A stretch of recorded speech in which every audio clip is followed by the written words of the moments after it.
Madame, Monsieur, bonsoir. Bienvenue au journal. C'est une édition bilingue sur Equinox Télévision. Innocent Azé, good evening. Bonsoir, Flavien Valondongo. Good evening to you, televiewers, and thanks for joining us in this edition of the 8 p.m. bilingual newscast on Equinox Television. In this edition of the news, we'll be telling you how the Catholic Church has announced officially the death of Alexander. The Catholic Church has announced officially the death of Alexander Sobnogi, who was killed along the Boya-Moyoka Highway. He was shot by stray bullets, and equally we shall be bringing to you the reaction of a human rights advocate, Barrister Agbo Bala, who has extended his condolences to the bereaved family. Les hépatites virales B et C font partie des causes qui déciment les populations camerounaises. Les spécialistes de la santé révèlent que la prévalence est de 11,9% pour ce qui est de l'hépatite B et 1,30% pour ce qui est de l'hépatite C. Une des activités ont démarré ce jour à la faveur donc du mois camerounais des hépatites. Et puis nous parlerons également de l'accélération de la modernisation de l'état civil au Cameroun pour sécuriser la nationalité camerounaise. La recommandation est de Georges Elanga, c'est le ministre de la décentralisation et du développement local qui a séjourné au sein du BUNEC. Voilà pour le sommet de votre journal, Madame, Monsieur. Bienvenue à tous.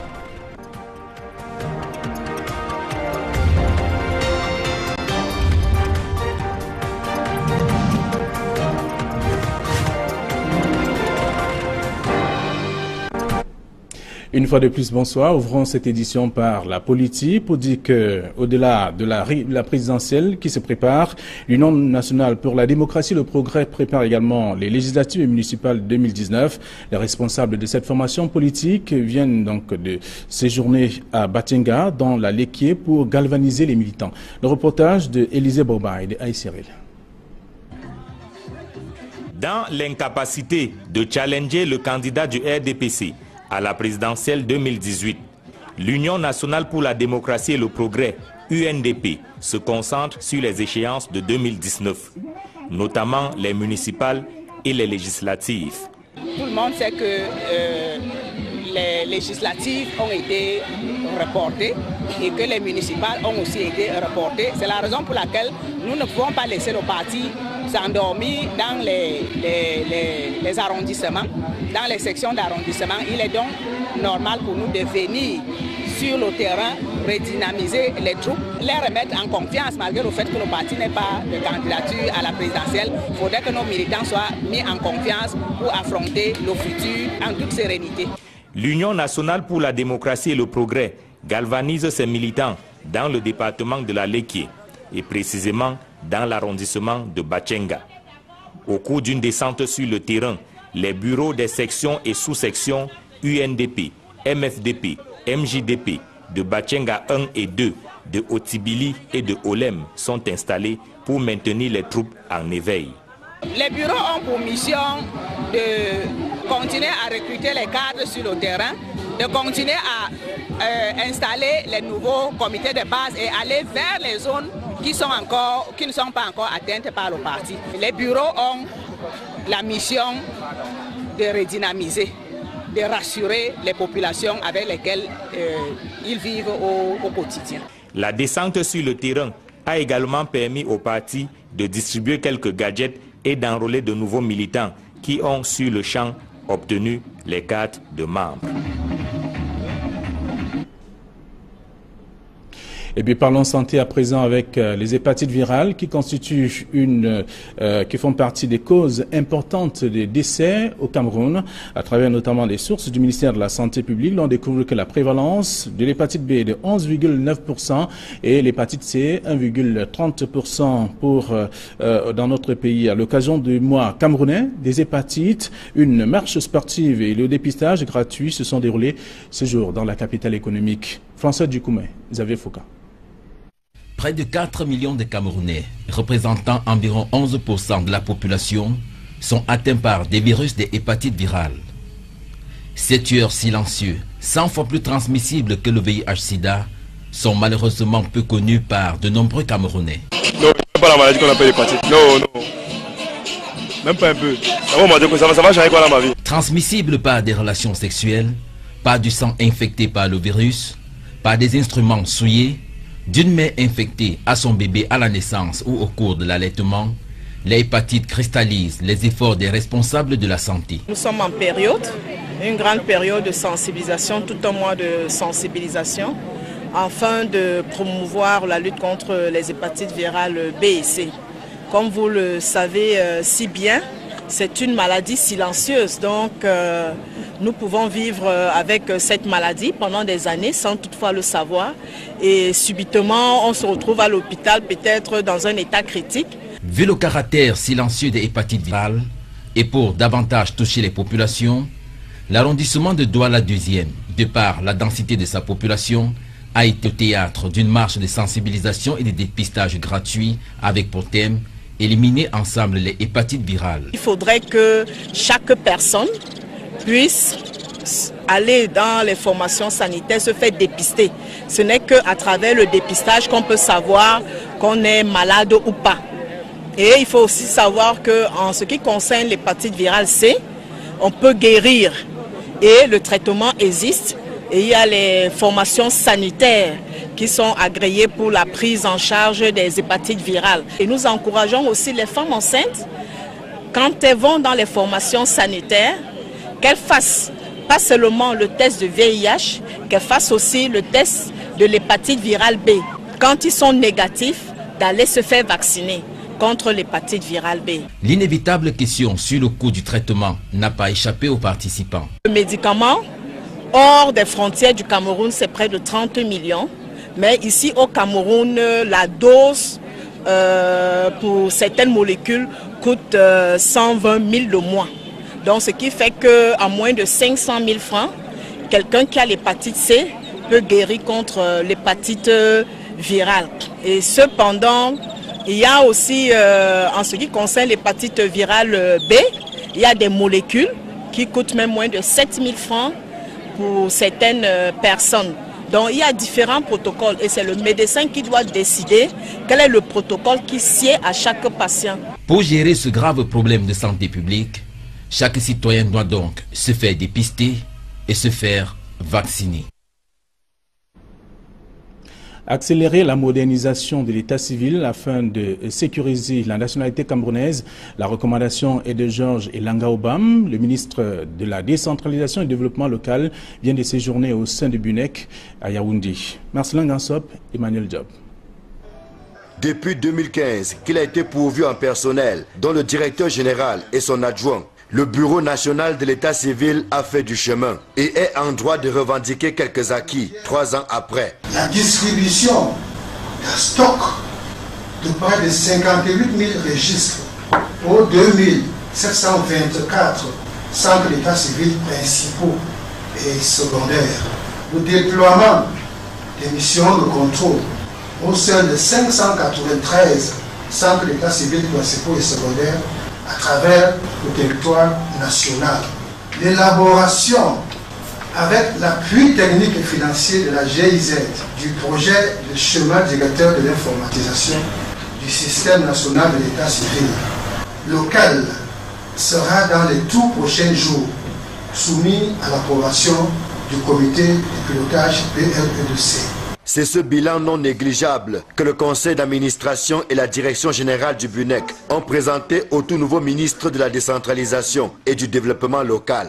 4 mois après sa prise de fonction, Georges Elanga Obam est venu s'assurer que cet établissement public est sur les bons rails et que le projet de modernisation de l'état civil tient effectivement la route. Le BUNEC est en charge des questions d'état civil. État civil entendu comme la connaissance de ce qui constitue ce que l'on appelle les Camerounais en raison de leur naissance.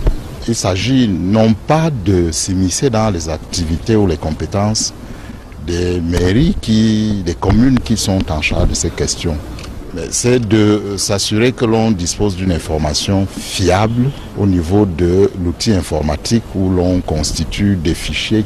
En félicitant la direction générale pour les résultats obtenus jusqu'ici, le ministre de la décentralisation, qui assure la tutelle technique du BUNEC, a invité l'ensemble du personnel à persévérer dans l'effort afin de relever les nombreux défis qui pointent à l'horizon. C'est dire, monsieur le directeur général, monsieur le directeur général adjoint, qu'on attend de vous un management nouveau, un management stratégique, opérationnel, un management basé sur les principes de performance et d'efficacité, toute l'importance à accorder à une gestion prévisionnelle et rationnelle de vos effectifs. C'est à ce prix que notre pays disposera à terme d'un état civil moderne, rénové, sécurisé, fiable.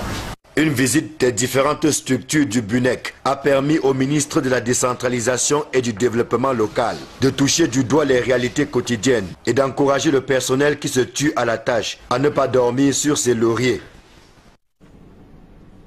Je vous amène à présent à Loum, dans le département du Mungu, région du littoral, pour dire que le petit commerce est l'activité de vacances qui attire le plus de jeunes. À chaque arrêt de véhicules de transport en commun, c'est une véritable ruée des vendeurs au mépris des risques qu'ils encourent. Jacqueline Moulon et Gladys Sidier nous expliquent. 2 commerçants ont payé de leur vie il y a moins d'1 mois sur cet axe. Lorsque le conducteur d'un camion a perdu le contrôle de son véhicule, déversant son contenu sur les commerçants qui se trouvaient à proximité. 2 personnes ont perdu la vie sur le champ et une autre a été grièvement blessée. Un bilan qui aurait pu être bien plus lourd si les faits s'étaient déroulés en journée. Une période de grande affluence pour ces vendeurs à la criée. L'accident m'a fait peur parce que nous sommes têtus. On nous chasse de ne plus aller vendre vers les voitures, mais on ne fait que partir vendre. Parce que si c'était en journée, il devait y avoir beaucoup de morts. Aujourd'hui, là, on continue toujours à vendre. Parce que pour moi, je trouve que il faudrait que le maire cherche une place que on peut aller vendre là-bas et être un peu à l'aise. Parce que quand nous suivons les voitures en route, là, c'est les risques que nous avons beaucoup en route. Le nombre de commerçants qui s'agglutinent autour des véhicules en cette période de vacances scolaires a été revu à la hausse. Ils disent être conscients des dangers qu'ils encourent en se livrant à de pareilles activités sur une route nationale. On est obligé aussi de le faire parce que les temps sont durs. Il y a personne qui aime rester à la maison parce que aussi la mesure que tu sors, tu regardes un peu ta famille. En vendant aussi comme ça, on court trop de risques en route. Ces commerçants confessent aussi que leur chiffre d'affaires est plus élevé lorsqu'ils proposent leurs articles dans les bus et autres cars de transport en commun. C'est dire qu'ils ne sont pas prêts de quitter la route de sitôt. Les travaux de construction du point d'atterrissement du câble sous-marin Kribi au Fortaleza se déroulent de façon satisfaisante. C'est d'ailleurs le constat fait par le directeur général de Camtel, David Koteman, qui vient de visiter le chantier à Kribi, l'a révélé donc au micro de Marcelin Gansa. À la seule vue de la maquette, l'on se met déjà à rêver. Ce d'autant que sur le terrain, les travaux avancent à pas de géants. Les travaux de construction de la landing station, globalement, on peut dire que c'est évalué à 55%. Les grosses œuvres, c'est-à-dire les fondations, les élévations et les cloisonnements sont pratiquement achevés. Et nous attendons que les matériaux de finition arrivent pour qu'on commence à les poser. C'est dans ce bâtiment futuriste, en cours de construction, que va bientôt atterrir le câble sous-marin, dont la pose est en cours entre Kribi au Cameroun et Fortaleza au Brésil. Les bâtiments de la landing station abritent les équipements techniques d'exploitation du câble sous-marin qui part de Kribi à Fortaleza au Brésil. La fin des travaux de génie civil, normalement, était prévue pour le mois de septembre. Nous espérons que les matériaux qui sont en train d'arriver vont arriver à temps pour que la mise en œuvre se fasse rapidement. Et nous suivons ce chantier au jour le jour. Les sociétés chinoises travaillent 7 jours sur 7. En visite sur le site de construction de la landing station, comme on l'appelle, le directeur général de Camtel s'est réjoui de la sérénité et de l'efficacité qui entourent l'exécution des travaux. La connexion du câble en mer et la terre, cette connexion est déjà effective. Ce qui nous permet donc de faire des tests à partir de nos équipements qui sont ici. Dans ce bâtiment que vous avez vu aujourd'hui, qui est un bâtiment somptueux, sans chauvinisme, c'est l'un des plus grands bâtiments que nous ayons aujourd'hui.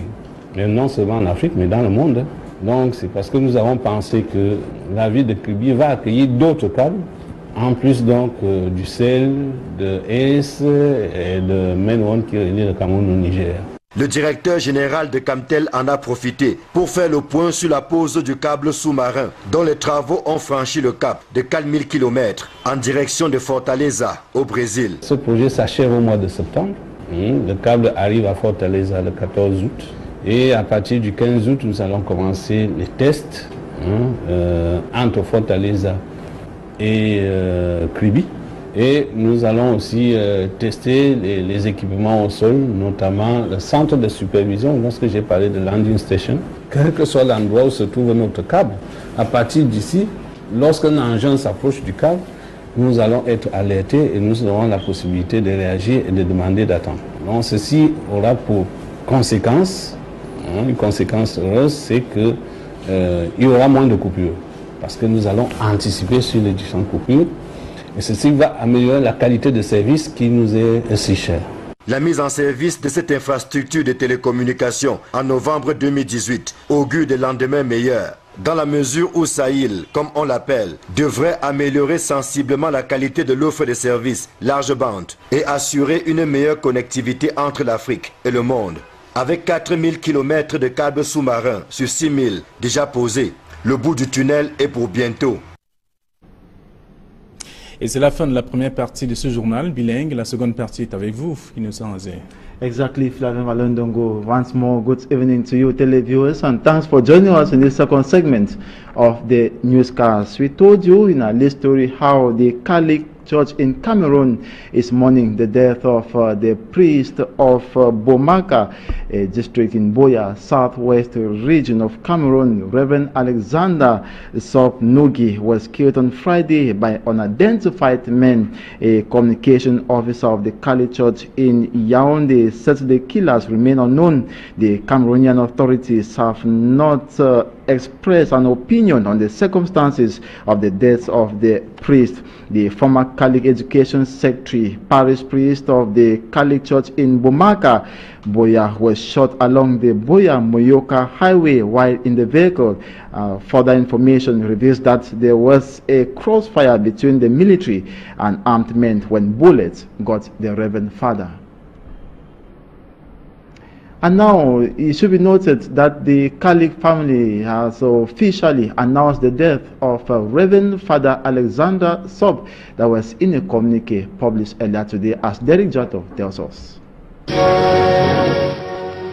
Catholic Church, through the Diocese of Boya Vicar General, has made public the death of this Catholic priest, Reverend Father Sop Alexander. In the announcement document that was addressed to the entire Catholic family, spelled out that Reverend Father Sop Alexander was shot in Moyoka subdivision, Fako division of the southwest region of Cameroon last Friday, the 20th day of July 2018, and he died. This was Father Sop Alexander's parish, the Sacred Heart Parish Bomaka here in Boya.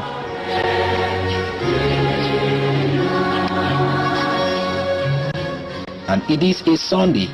The Christians of Bomaka Parish are visibly finding it difficult. Their parish priest is not here to celebrate Mass with them, and he will never be there again.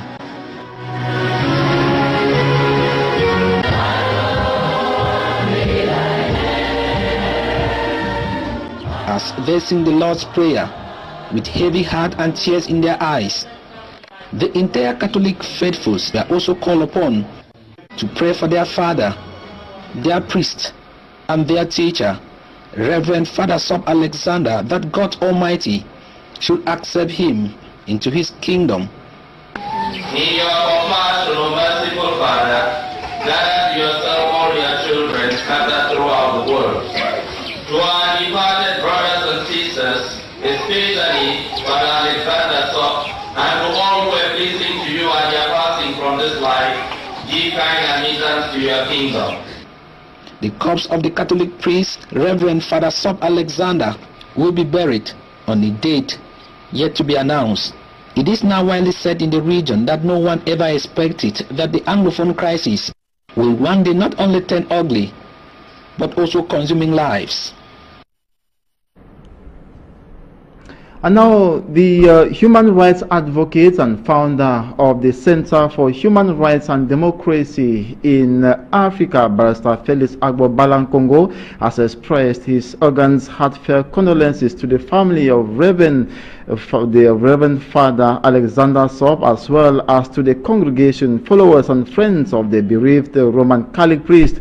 According to Agbo-Bala, the shooting of the Reverend Father to death in Moyoka, October 20, 2018, was an act that should remind many of the impunity that has been occurring in the society and ignored by the government. To Agbo-Bala, the killing of Reverend Father Sop means no one is safe anywhere in the two English-speaking regions of Cameroon. The human rights advocate joins his voice with other members of the society in calling on the authorities to establish facts which led to the death of Reverend Father Alexander Sop. He also urges the government to show its seriousness of bringing the crisis to a peaceful resolution, and that bishops, clergy and faithful should work hand in hand to gain more strength. Agbo-Bala in the release equally calls on people in the troubled northwest and southwest regions to be vigilant and conscious of their safety.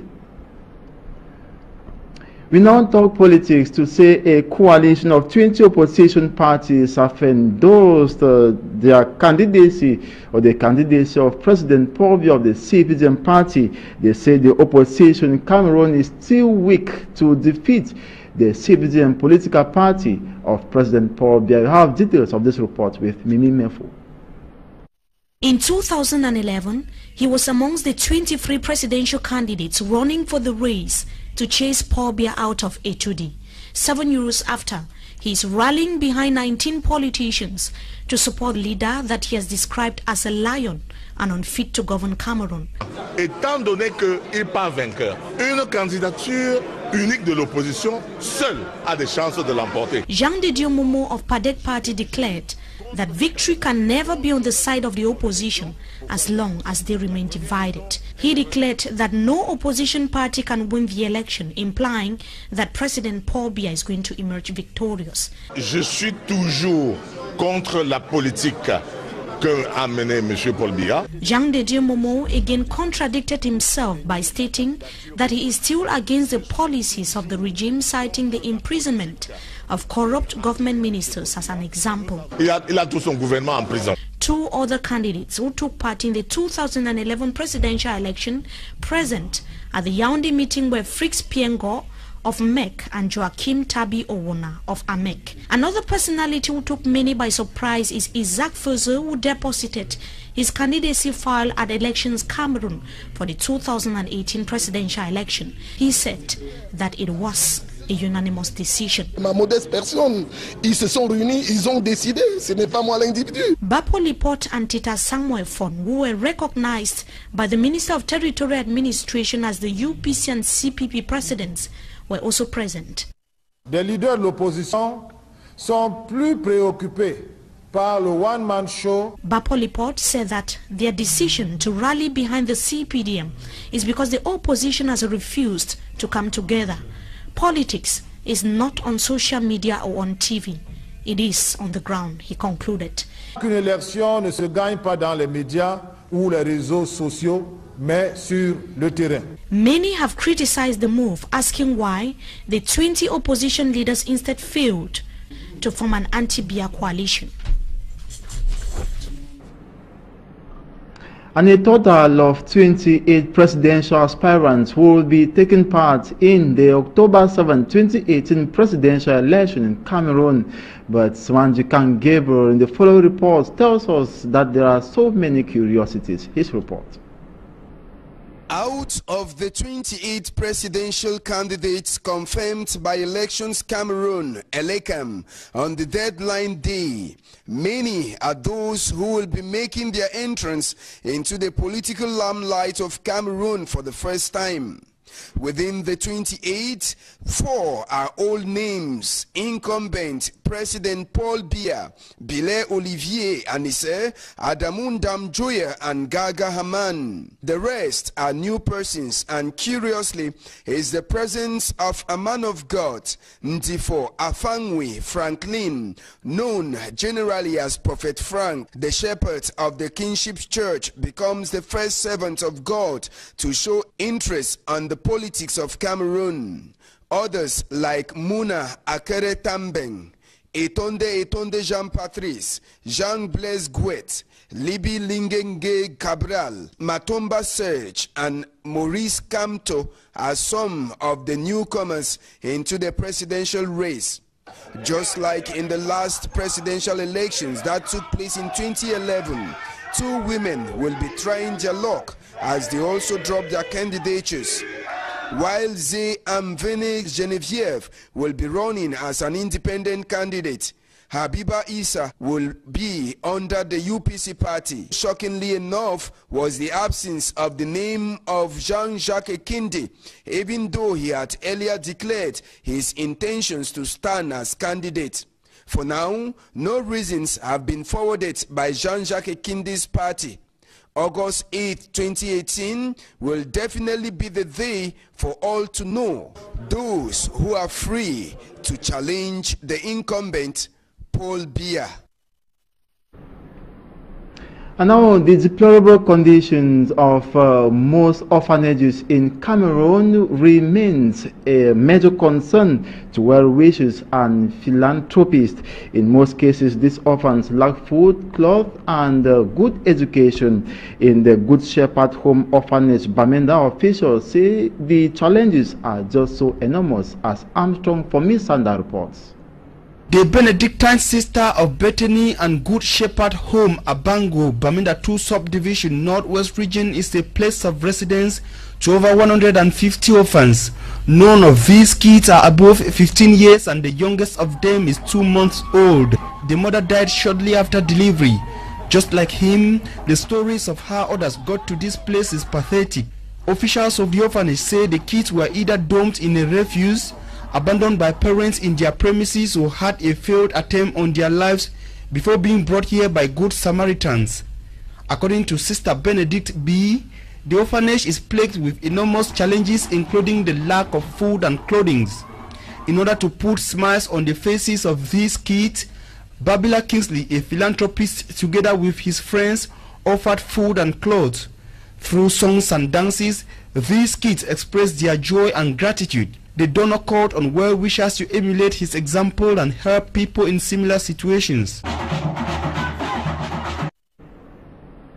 And now we talk about education, where it is still believed that the education system of Cameroon will be effective in order to meet emergence vision. We have Father Johnson Keze, president of the Cali University Institute of Buea, who says Cameroon has best brains in Africa but are not nurtured to maturity. The educationist was talking in Buea in a press conference on the need to embrace technology as a learning tool. Derry Jotto once more reports. The 21st century educational landscape is increasingly changing. The landscape of education has changed, and I showed my mobile phone. This is a new culture. All the kids who are born today, this is what they have. They are experts in this culture. And you can't imagine what kids can do with this mobile phone. I've seen kids, little kids, what they can design on mobile phone. Today, the traditional education of sitting in lecture halls and copying notes, especially at the university level, is gradually fading away. An educationist say the digital world has brought an electronic method of learning. With a mobile device, research, for example, can take place just anywhere. And the Catholic University Institute of Buea, CUIB, has already taken a step towards the mobile and ubiquitous learning and teaching direction. This is where they are. How can we make it an educative platform instead of what? Just playing music, just watching videos. So what we're doing now is that they will still watch videos, they will educating these videos, classroom videos. They will still have tweets, they will tweets from their teachers. This press conference to announce the new initiative is being streamed live on a social media platform for any student, staff and parents anywhere in the world to partake. A better way of telling the institution news story. Father George Keze, president of CUIB, at the press conference also revealed that for Cameroonian graduates to be able to compete on an international platform were not found wanting in the job market. Talent identified at the elementary level should be nursed, nurtured and mature up to the university. So that's the goal of this new vision for which CIB is proposing for Cameroonian, that the university should be the center for learning, but the center for innovation. Look at the musicians that we have in Cameroon. Performing arts, we are amazing, but we don't teach them performing arts. We don't teach them those things, and Cameroonians are making big time all over the world. So this one want to focus on that. We start training those kids in science, technology, engineering, and some maths. So that by the time they get to the university, at the time they are 17 years or 18 years, my goodness, those kids will blow this country, will blow the world. For the future can only be secured if the educational method keep changing with the changing society. And that report by Derek Jato brings us to the end of this edition of the 8 p.m. bilingual newscast on Equinox Television. Thanks for watching. Do have a splendid evening. Bonne soirée, Flavien Balondongo. Bonne soirée à vous et bon début de semaine à nos chers téléspectateurs. Demain 7h, vous aurez la première session d'information bilingue sur Equinox Télévision. Restez sur votre chaîne. Au revoir.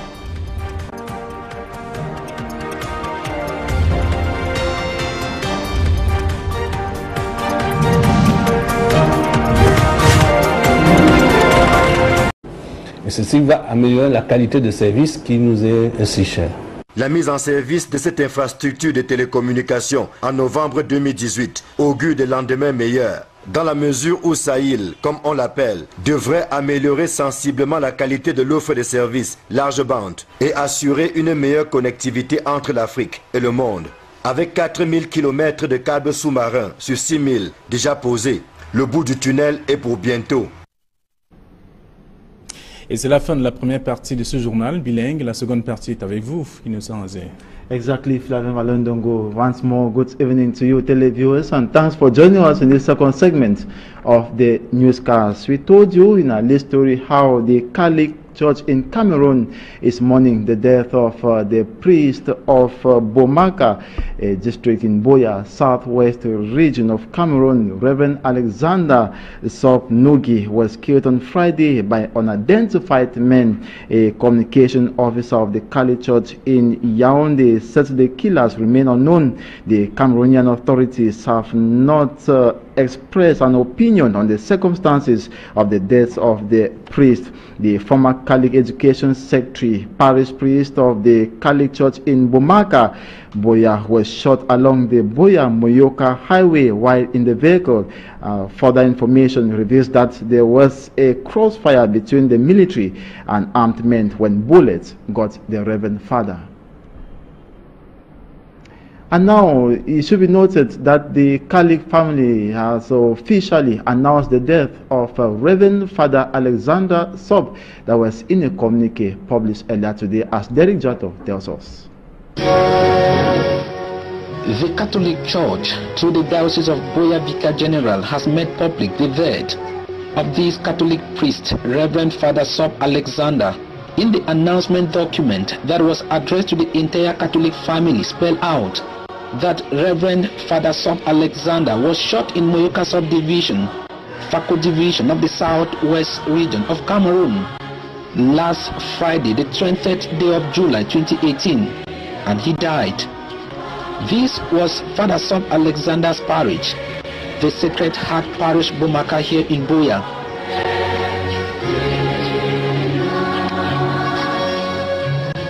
And it is a Sunday. The Christians of Bomaka Parish are visibly finding it difficult. Their parish priest is not here to celebrate Mass with them, and he will never be there again.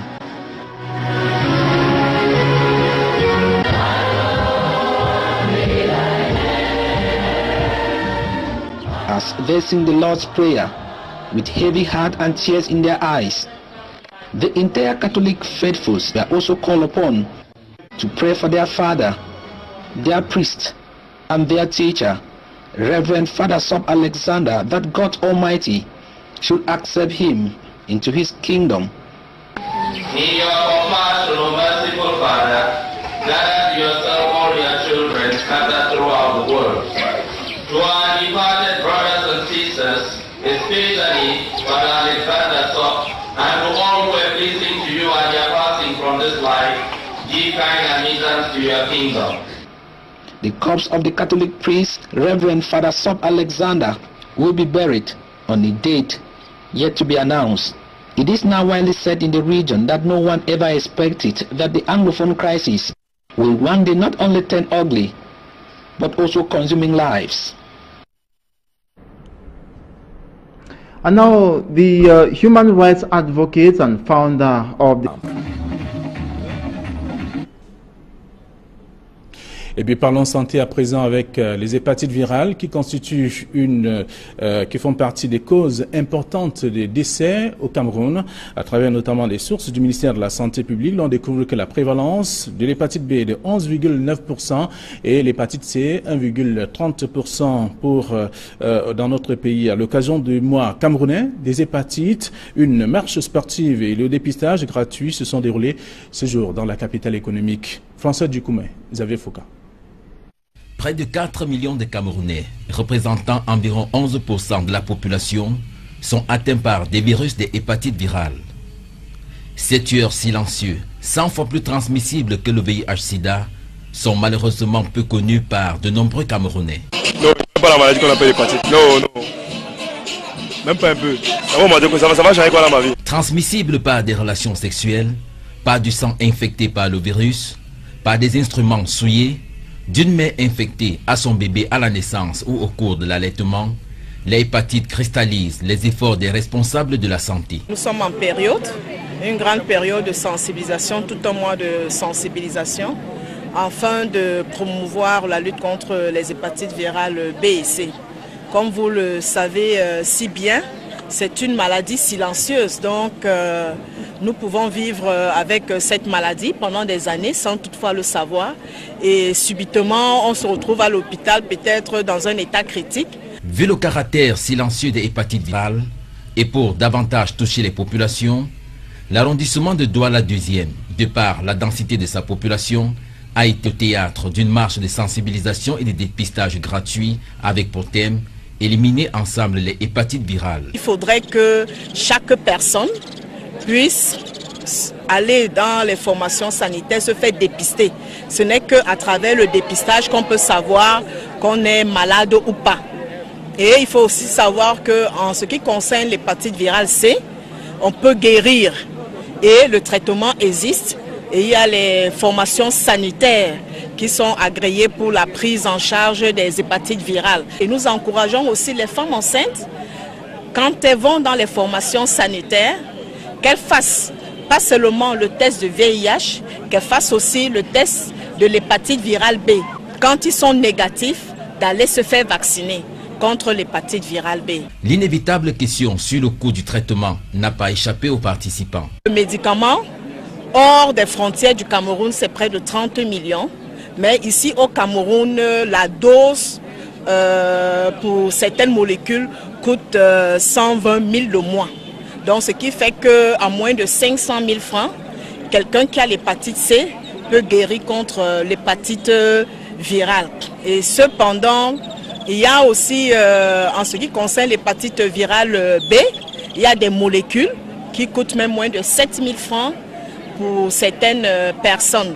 Donc il y a différents protocoles et c'est le médecin qui doit décider quel est le protocole qui sied à chaque patient. Pour gérer ce grave problème de santé publique, chaque citoyen doit donc se faire dépister et se faire vacciner. Accélérer la modernisation de l'état civil afin de sécuriser la nationalité camerounaise. La recommandation est de Georges Elanga Obam. Le ministre de la décentralisation et du développement local vient de séjourner au sein du BUNEC à Yaoundé. Marcelin Gansop, Emmanuel Job. Depuis 2015, qu'il a été pourvu en personnel, dont le directeur général et son adjoint, le Bureau national de l'état civil a fait du chemin et est en droit de revendiquer. Nombre de commerçants qui s'agglutinent autour des véhicules en cette période de vacances scolaires a été revu à la hausse. Ils disent être conscients des dangers qu'ils encourent en se livrant à de pareilles activités sur une route nationale. On est obligé aussi de le faire parce que les temps sont durs. Il n'y a personne qui aime rester à la maison parce que, au fur et à mesure que tu sors, bon, tu regardes un peu ta famille. En vendant aussi comme ça, on court trop de risques en route. Ces commerçants confessent aussi que leur chiffre d'affaires est plus élevé lorsqu'ils proposent leurs articles dans les bus et autres cars de transport en commun. C'est dire qu'ils ne sont pas prêts de quitter la route de sitôt. Les travaux de construction du point d'atterrissement du câble sous-marin Kribi au Fortaleza se déroulent de façon satisfaisante. C'est d'ailleurs le constat fait par le directeur général de Camtel, David Koteman, qui vient de visiter le chantier à Kribi, l'a révélé donc au micro de Marcelin Gansa. À la seule vue de la maquette, l'on se met déjà à rêver. Ce d'autant que sur le terrain, les travaux avancent à pas de géants. Les travaux de construction de la landing station, globalement, on peut dire que c'est évalué à 55%.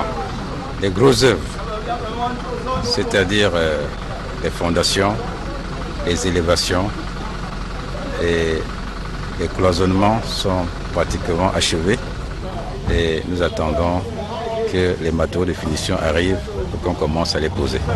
C'est dans ce bâtiment futuriste, en cours de construction, que va bientôt atterrir le câble sous-marin, dont la pose est en cours entre Kribi au Cameroun et Fortaleza au Brésil. Bon, les bâtiments de la landing station abritent les équipements techniques d'exploitation du câble sous-marin qui part de Kribi à Fortaleza au Brésil. La fin des travaux de génie civil, normalement, était prévue pour le mois de septembre.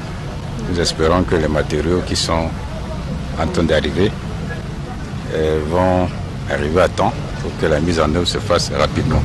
Et nous suivons ce chantier au jour le jour. Les sociétés chinoises travaillent 7 jours sur 7. En visite sur le site de construction de la landing station, comme on l'appelle, le directeur général de Camtel s'est réjoui de la sérénité et de l'efficacité qui entourent l'exécution des travaux. La connexion du câble en mer et la terre, cette connexion est déjà effective. Ce qui nous permet donc de faire des tests à partir de nos équipements qui sont ici. Dans ce bâtiment que vous avez vu aujourd'hui, qui est un bâtiment somptueux, sans chauvinisme, c'est l'un des plus grands bâtiments que nous ayons aujourd'hui. Et non seulement en Afrique, mais dans le monde. Donc c'est parce que nous avons pensé que la ville de Kribi va accueillir d'autres câbles, en plus donc du sel, de ES et de Menwon qui relie le Cameroun au Niger. Le directeur général de Camtel en a profité pour faire le point sur la pose du câble sous-marin, dont les travaux ont franchi le cap de 4000 km en direction de Fortaleza au Brésil. Ce projet s'achève au mois de septembre. Le câble arrive à Fortaleza le 14 août. Et à partir du 15 août, nous allons commencer les tests entre Fortaleza et Kribi. Et nous allons aussi tester les équipements au sol, notamment le centre de supervision. Lorsque j'ai parlé de landing station, quel que soit l'endroit où se trouve notre câble, à partir d'ici, lorsqu'un engin s'approche du câble, nous allons être alertés et nous aurons la possibilité de réagir et de demander d'attendre. Donc ceci aura pour conséquence, une conséquence heureuse, c'est qu'il y aura moins de coupures, parce que nous allons anticiper sur les différentes coupures.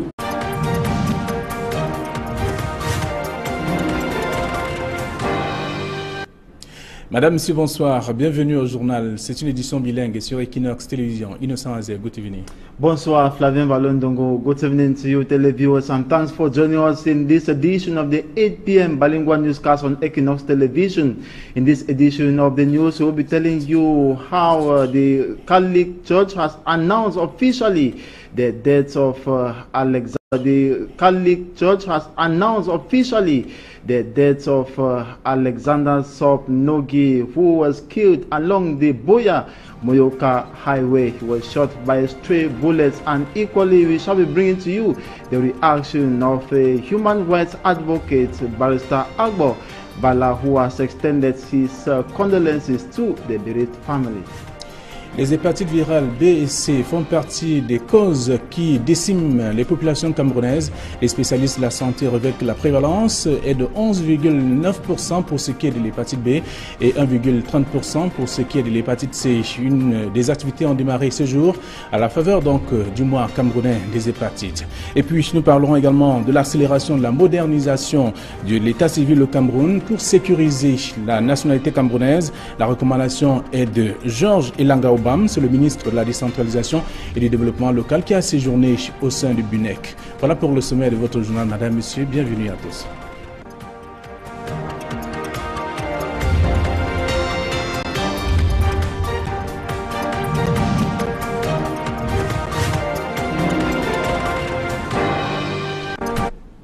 Une fois de plus, bonsoir. Ouvrons cette édition par la politique pour dire que, au-delà de la présidentielle qui se prépare, l'Union nationale pour la démocratie et le progrès prépare également les législatives et municipales 2019. Les responsables de cette formation politique viennent donc de séjourner à Batchenga, dans la Léquié, pour galvaniser les militants. Le reportage de Élisée Boba et de Aïe Cyril. Dans l'incapacité de challenger le candidat du RDPC à la présidentielle 2018, l'Union nationale pour la démocratie et le progrès, UNDP, se concentre sur les échéances de 2019, notamment les municipales et les législatives. Tout le monde sait que les législatives ont été reportées et que les municipales ont aussi été reportées. C'est la raison pour laquelle nous ne pouvons pas laisser nos partis s'endormir dans les arrondissements, dans les sections d'arrondissement. Il est donc normal pour nous de venir sur le terrain, redynamiser les troupes, les remettre en confiance malgré le fait que le parti n'ait pas de candidature à la présidentielle. Il faudrait que nos militants soient mis en confiance pour affronter le futur en toute sérénité. L'Union nationale pour la démocratie et le progrès galvanise ses militants dans le département de la Léquié et précisément dans l'arrondissement de Batchenga. Au cours d'une descente sur le terrain, les bureaux des sections et sous-sections UNDP, MFDP, MJDP de Batchenga 1 et 2, de Otibili et de Olem sont installés pour maintenir les troupes en éveil. Les bureaux ont pour mission de continuer à recruter les cadres sur le terrain, de continuer à installer les nouveaux comités de base et aller vers les zones qui ne sont pas encore atteintes par le parti. Les bureaux ont la mission de redynamiser, de rassurer les populations avec lesquelles ils vivent au quotidien. La descente sur le terrain a également permis au parti de distribuer quelques gadgets et d'enrôler de nouveaux militants qui ont sur le champ obtenu les cartes de marque. Indiquer quelques acquis 3 ans après. La distribution d'un stock de près de 58 000 registres aux 2724 centres d'état civil principaux et secondaires. Le déploiement des missions de contrôle au sein de 593 centres d'état civil principaux et secondaires à travers le territoire national.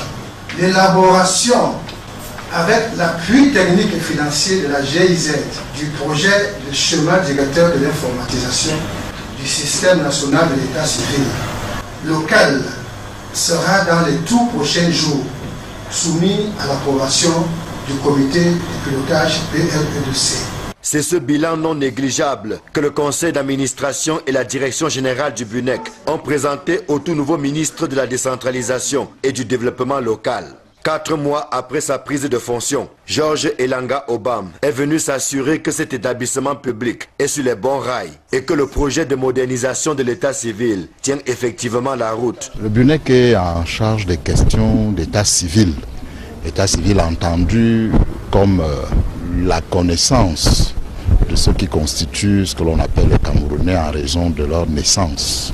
Il s'agit non pas de s'immiscer dans les activités ou les compétences des mairies, des communes qui sont en charge de ces questions, mais c'est de s'assurer que l'on dispose d'une information fiable au niveau de l'outil informatique où l'on constitue des fichiers. En félicitant la direction générale pour les résultats obtenus jusqu'ici, le ministre de la décentralisation, qui assure la tutelle technique du BUNEC, a invité l'ensemble du personnel à persévérer dans l'effort afin de relever les nombreux défis qui pointent à l'horizon. C'est dire, monsieur le directeur général, monsieur le directeur général adjoint, qu'on attend de vous un management nouveau, un management stratégique, opérationnel, un management basé sur les principes de performance et d'efficacité, toute l'importance à accorder à une gestion prévisionnelle et rationnelle de vos effectifs. C'est à ce prix que notre pays disposera à terme d'un état civil moderne, rénové, sécurisé, fiable. Une visite des différentes structures du BUNEC a permis au ministre de la décentralisation et du développement local de toucher du doigt les réalités quotidiennes et d'encourager le personnel qui se tue à la tâche à ne pas dormir sur ses lauriers. Je vous amène à présent à Loum, dans le département du Mungu, région du littoral, pour dire que le petit commerce est l'activité de vacances qui attire le plus de jeunes. À chaque arrêt de véhicules de transport en commun, c'est une véritable ruée des vendeurs au mépris des risques qu'ils encourent. Jacqueline Moulon et Gladys Sidier nous expliquent. 2 commerçants ont payé de leur vie il y a moins d'1 mois sur cet axe, lorsque le conducteur d'un camion a perdu le contrôle de son véhicule, déversant son contenu sur les commerçants qui se trouvaient à proximité. 2 personnes ont perdu la vie sur le champ et une autre a été grièvement blessée. Un bilan qui aurait pu être bien plus lourd si les faits s'étaient déroulés en journée. Une période de grande affluence pour ces vendeurs à la criée. L'accident m'a fait peur parce que nous sommes têtus. On nous chasse de ne plus aller vendre vers les voitures, mais on ne fait que partir vendre. Parce que si c'était en journée, il devait y avoir beaucoup de morts. Aujourd'hui, là, on continue toujours à vendre. Parce que pour moi, je trouve que il faudrait que le maire cherche une place que on peut aller vendre là-bas et être un peu à l'aise. Parce que quand nous suivons les voitures en route, là, c'est les risques que nous on court beaucoup en route.